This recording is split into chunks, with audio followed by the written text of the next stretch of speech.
a CEO comes in and he's super gung-ho and he's like, yeah, I want to do this for my team. Mm-hmm. Are they kind of making this mandatory? Are they giving them the option? Because, improv can be scary for people. It can be scary for a lot of people, especially if you're being taught by somebody who has the demands of an improv performer, which is not what I do. When I go into my workshops, I explain to people, first of all, you're not going to be making anybody laugh today, at least not on purpose. Unfortunately, some companies decide to do improv as a surprise. And every time I tell my clients, what you want to do is let them know in advance so they can deal with any sort of anxiety that's going to come up and don't spring it on them. Of course, it's going to have to be mandatory because if you ask people if they want to do something that's outside their comfort zone or not, and the whole purpose that you're teaching the workshop is to get people outside of their comfort zone, you can't make it optional. Makes sense. Hey, I'm Armando Leduc, producer, film actor, and owner of Leduc Entertainment. I've chosen a life off the beaten path and wanted to find others that are doing the same. Spaghetti on the Wall is a show based on all of the years that I've thrown spaghetti on the wall and nurtured what's stuck. We will share fun stories, ideas, tips, tricks, and more. Welcome to Spaghetti on the Wall. Good morning, good afternoon, good evening, depending on when you are consuming this podcast. Spaghetti on the Wall, ladies and gentlemen. Bill Chott in the building, or on the Zoom screen, I would say, or our Riverside, whatever you want to call it. What's up, man? Everything is going up. Isn't it crazy? Yes, yeah. I feel like 2024 hit, and it was just like everybody was just like, pew! It was like a bullet. Yeah, well, everything obviously in LA, everything since the actors strike was over, boom, this new year started with a big shot, and I was surprised about the news that Wizards of Waverly Place, the show I was on Disney, got a complete new reboot. So that was shocking. I'm not involved in it yet. They're just working on the pilot right now, but it's really it's been a lot of things happening all at once and a lot of questions all at once, and there's just a lot of rebirth, as it always is at the beginning of the year. That's awesome, man. So I really want to get into it. We have a lot of listeners that are entrepreneurs, marketers, and I really love the concept. And I'll give you something that I've been kind of cooking up. But I really want to talk about improv and how it pertains to business and how you use it. And why entrepreneurs hire you and your company, which is Improv Trick, correct? You got it. In LA? Yeah, I'm headquartered here in Los Angeles. I teach the workshops all over the country and sometimes all over the world. And I could also, once the pandemic hit, everybody started figuring out how to do everything online. So I started doing workshops online. So I've done Zoom improv workshops for corporations in other cities and other countries, and it's been pretty interesting. That's amazing. Talk to me about that. How are you doing improv through Zoom? Well, everything needs an adjustment. So in improv, often we do things where people are gathered in a circle, and we do exercises in a circle. Well, if you're doing it on a big screen, it's the same thing, only they're not in the circle. They're numbered off so they know who am I before and who am I after. If it's something where you need to be before or after someone, they're all team activities. So a lot of the activities are right there on the same screen. We do it in gallery view. We'll also highlight, if there's two people doing an exercise together, we'll highlight them and look at them that way. And you can pin their screen or highlight their screen depending upon which mode you're working on in Zoom. And then, of course, there's the other fun thing of the breakout rooms. Beforehand, you could only run, people could try out a two-person exercise, one person at a time, or there would be a cacophony going on in a training room or in an auditorium or whatever. And as the most important thing in improv is listening, it's tough to do when you're in a listening challenged environment. So now you can go into a breakout room and two people can be together. They don't have the eyes of everybody on them, and they can try out some of the nuances of some of those improv exercises. So when someone hires you to come in and sort of help with business, what are some of the things that you help businesses with through improv? First of all, I sit down with the business and I find out what challenges they're facing. And most often right now, the challenges are change. Every organization is going through change, and that's a constant. Every business is going to be going through change. From when you're starting your business to when you're transitioning to a different business to when you're merging, everything's going to change. And improv is all about change. You're listening for what's happening in the moment. You're listening to see how it has an effect on you, how it has an effect on your team, your scene partners, and you act upon that. And you have to be ready to change. You can't be nailed down to one specific process of how do we do this thing. Yes, you can use that as a guideline for certain procedures. You know, you have your standard operating procedures, but what happens when things happen that are non-standard? We have to be ready to improvise. So a CEO comes in and he's super gung-ho and he's like, yeah, you know, I want to do this for my team. Mm-hmm. Are they kind of making this mandatory? Are they giving them the option? Because, like, you know, improv can be scary for people. It can be scary for a lot of people, especially if you're being taught by somebody who has the demands of an improv performer, which is not what I do. When I go into my workshops, I explain to people, first of all, you're not going to be making anybody laugh today, at least not on purpose. That the first three letters of the word human and humor are the same for a very good reason. What we laugh at is honest human behavior. So there will be laughter that comes from improv, but not because you're trying to make a joke or trying to make something funny or happen. And I think I have a pretty kind face and voice, which welcomes a lot more people into improv. They're not coming at it from a seat of judgment. And so I tend to take that out of the equation to make it a little less scary. And unfortunately, some companies decide to do improv as a surprise. And every time I tell my clients, if they're like, yeah, we want to do it as a surprise, and I'm like, what you want to do is let them know in advance so they can deal with any sort of anxiety that's going to come up, and don't spring it on them. Of course, it's going to have to be mandatory, because if you ask people if they want to do something that's outside their comfort zone or not, and the whole purpose that you're teaching the workshop is to get people outside of their comfort zone, you can't make it optional. That makes sense. So they are forcing it. It has to be something that the whole team is on board for, that they know that, hey, this is what the team is expecting of you, is to participate in this workshop, because we're learning how to participate in group activities together, how to facilitate better group conversations, how to be more honest, and how to be more present. And that buzzword that everybody's hearing nowadays, mindfulness.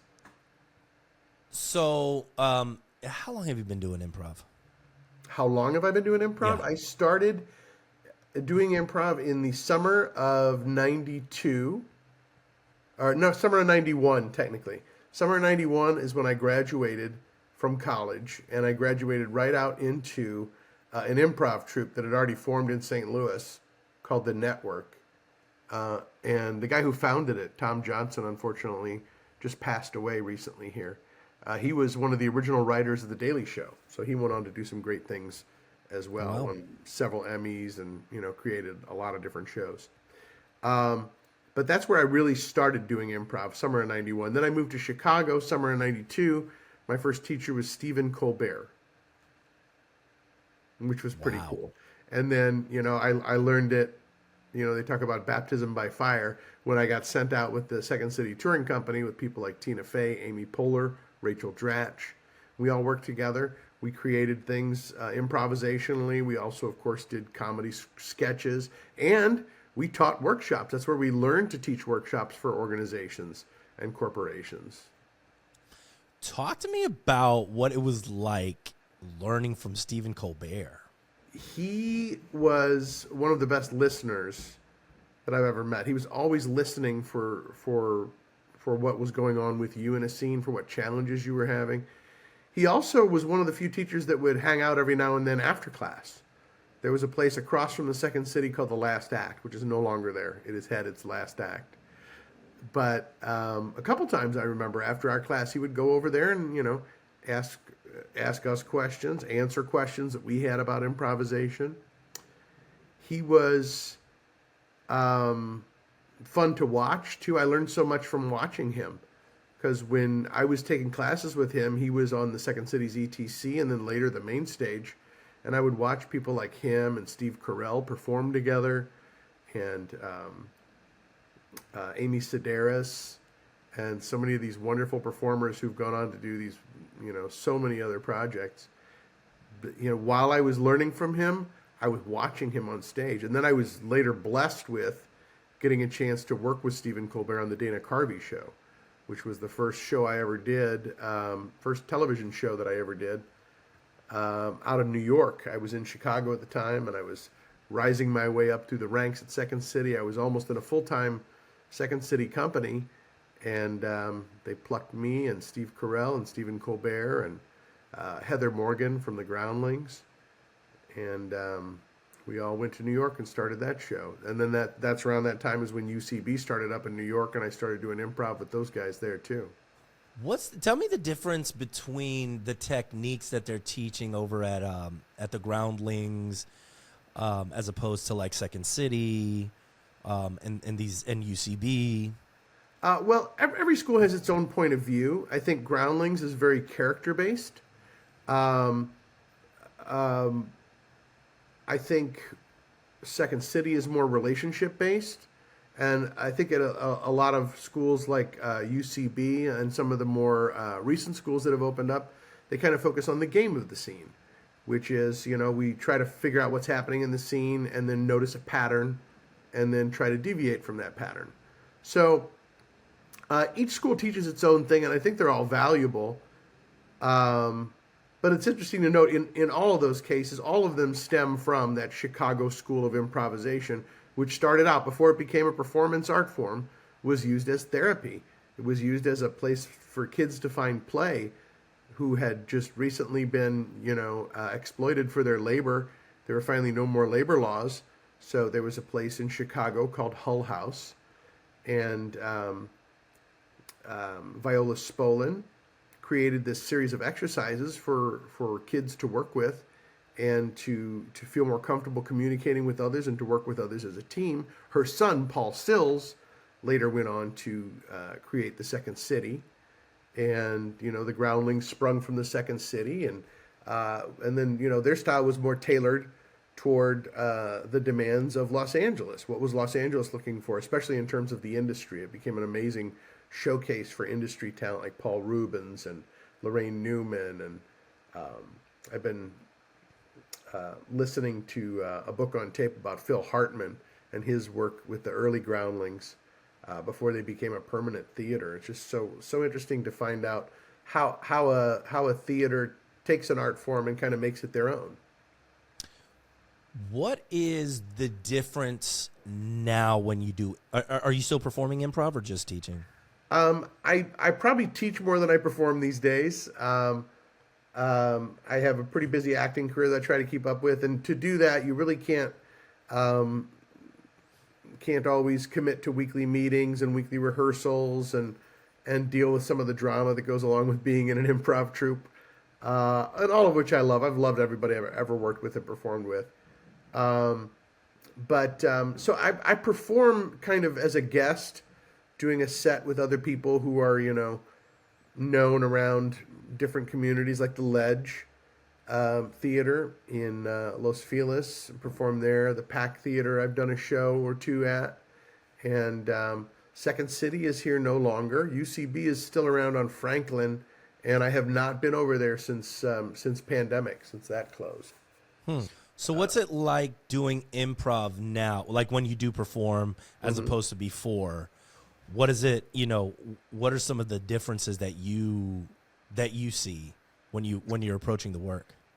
One of the differences I see is there's more of a tendency to cut away. Like when you're watching a Family Guy episode and they reference something and they cut away to that and then they cut back. That has become something that is at almost every theater I've noticed. People really love to do the cutaways. I'm not as much of a fan of that sort of humor, for one thing, because sometimes people will initiate a cutaway just because they had an idea for a quick joke, and it doesn't lend to do anything other than that joke. It doesn't forward the relationship of the scene. It doesn't deepen the relationship. It doesn't explore the environment really. Sometimes it can, but usually on a surface level. So that's one thing that I've noticed in most improv lately that I'm not a big a fan of. Also, the reference level of humor has it's raised to more pop standard levels in most improv that I've seen. There's an assumption that you've seen the never ending story, which I've never seen, or some other cultural differences between generations that there may be a little bit of a disconnect. I can usually catch up to that because I'm usually teaching younger people and I'm up with a lot of the trends and like I understand a lot of the TikTok speak that the kids do. And I find that it's easier for older improvisers to perform with older improvisers and younger improvisers to perform with younger improvisers. But I love it when there's a full display of all kinds of different diversity on an improv stage, and that includes age diversity. I do love playing with younger improvisers. They may not always get every reference that I have. I may not always get every reference they have, which is why it's just as important to keep it in the scene and not cut away so often. When you're approaching it, because there's so many tools, there's so many different philosophies, there's so many different ways you can approach it, right? Mm-hmm. Just like acting, right? And Yeah. How, do you, and this may not, the question is kind of like, are you coming in, or do you ever come in with something, or do you always like leave a blank slate and just, I try to come out there with as blank a slate as possible because that's what I tell my students to do. At the same time, I'll have an idea for a possibility of something that can happen, and what I'll do is I'll put that in my back pocket. And that makes me more secure to go out there with nothing. Because then if I see something that is like a metaphysical clue that it should go in the direction of that possibility, then I'll put a little feeler out there to see if it's accepted. And sometimes the person doesn't accept it the way it was intended. They take it in a completely different direction. And great, I can seize on that and move in that direction. And that's the basic lesson of improv. And I think what stymies people when they're first starting out with improv, or even when they're really experienced at it, is they have an idea for a way that something needs to go or should go in their estimation. But if they can be open to whatever they're saying being interpreted a different way, there'll be more possibilities for them to be involved and engaged moving forward. Yeah, I agree with you on that. To that point, you've taken, I'm sure, acting classes as well, not just improv. Yeah. What which acting method did you really feel like was the thing for you? I never studied a particular method per se. I studied with Sam Christensen, who used to teach classes both in New York and Los Angeles. And one of the big messages that he always hammered home with us was, it was from a quote from Sir Laurence Olivier, the famous Shakespearean and then later Hollywood actor, which was, it wasn't until he was 40 years old that he realized that the job wasn't for him to become the character, but to allow the character to become him. And so and here's a great example of what I mean in that, is that there was a monologue that I did in that class that was about a cop accidentally shooting someone when he was a rookie. And so I told the story, and Sam said, "Hey, Bill, I got a question for you." I said, "Yeah." And he goes, Have you ever handled a firearm?" And I said, "No, I have not." Are you familiar with them at all?" I said, "No, they were never in my house growing up. We had relatives that might have had guns, but that wasn't something that was part of my experience. Was never in the military, never handled a gun in my life." And he goes, okay, now read the monologue through this time as that truth. And so it lent so much more to it to be Bill as this cop who is fumbling with his gun, who caused it to misfire, and ultimately hit somebody in this case. And it really, really brought more to the part. So I have tended to bring my take on creating a character in a much different direction since that class and series of classes with Sam Christensen. I like that concept, which is like you bring you first, and then the character finds you. Yeah. Instead of forcing this sort of performance. Is that the difference between, when you watch somebody act and they're giving like an amazing performance? How do you describe that amazing performance? Like, how are you going, that is amazing acting right there. How do we know that is the thing? When I feel it, it's not something that I'm seeing, it's something that I'm feeling. If the character's feeling joy and I feel joy, they've done it. If the character's feeling sorrow and I'm like, oh my God, I'm feeling, wrenched inside myself with what they're going through, they've done it. So it's usually not something I'm seeing, it's something that I'm feeling in me. It's like they've transmitted this thing. And if I'm feeling it, they've done their job. I honestly, I got to give credit to characters, to actors like Gary Oldman and others who can, totally transform themselves with makeup and with voices. And that's usually, when I was a kid, that's usually what I thought my job was going to be as an actor. But I think some of my most valuable work has been much closer to myself. I was on an episode of This Is Us where I played the mailman.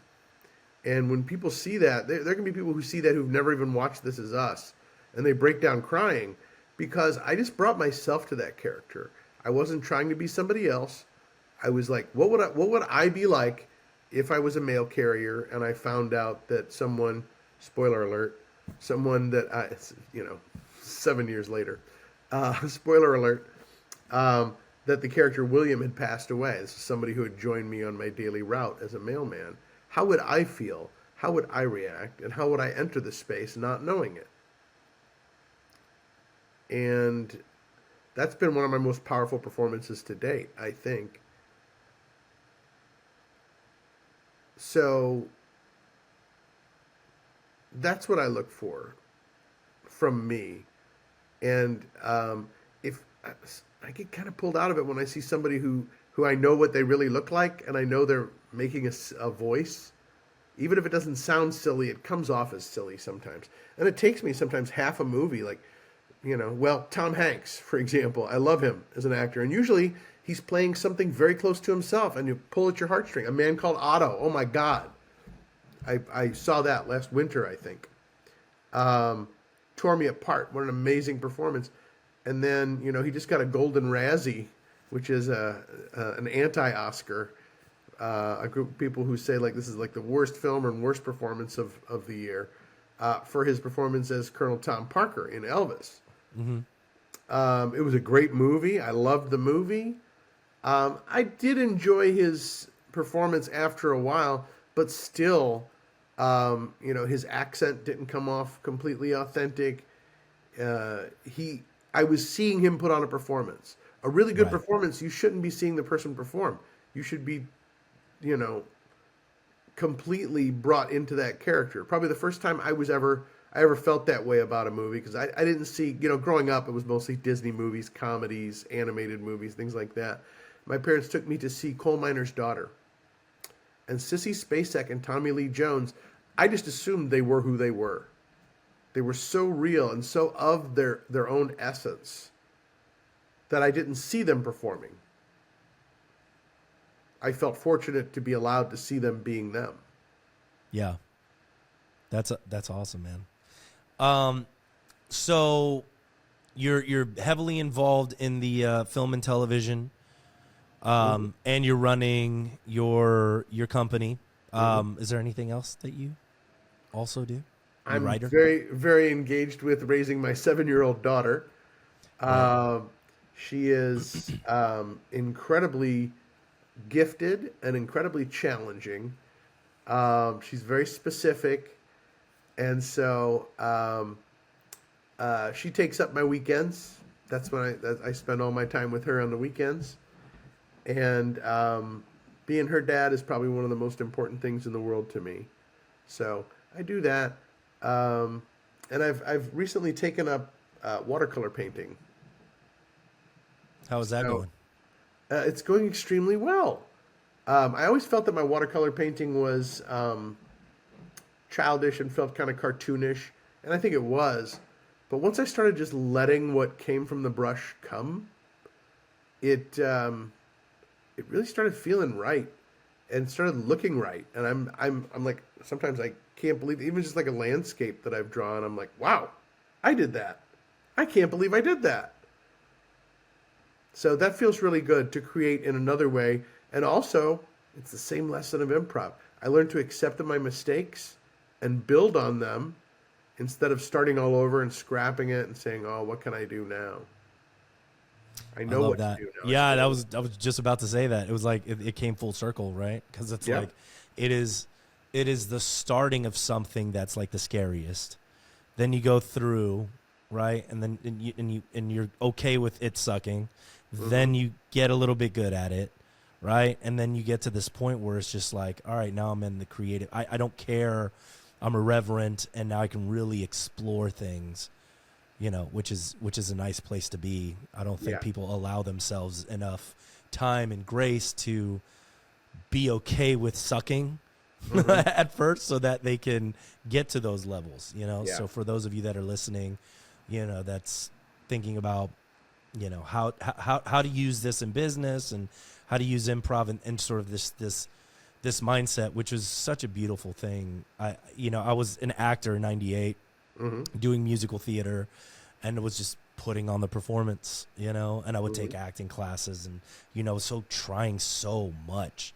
And I had seen a beautiful, just a life-changing museum exhibit over here at NOMA, New Orleans Museum of Art, called Lifelike.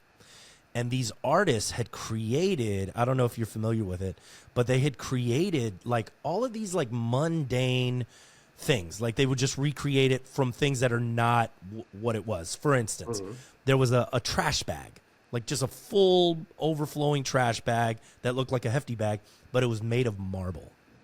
But it was so meticulous that you could, like, you looked at it and it just looked like an overflown hefty trash bag.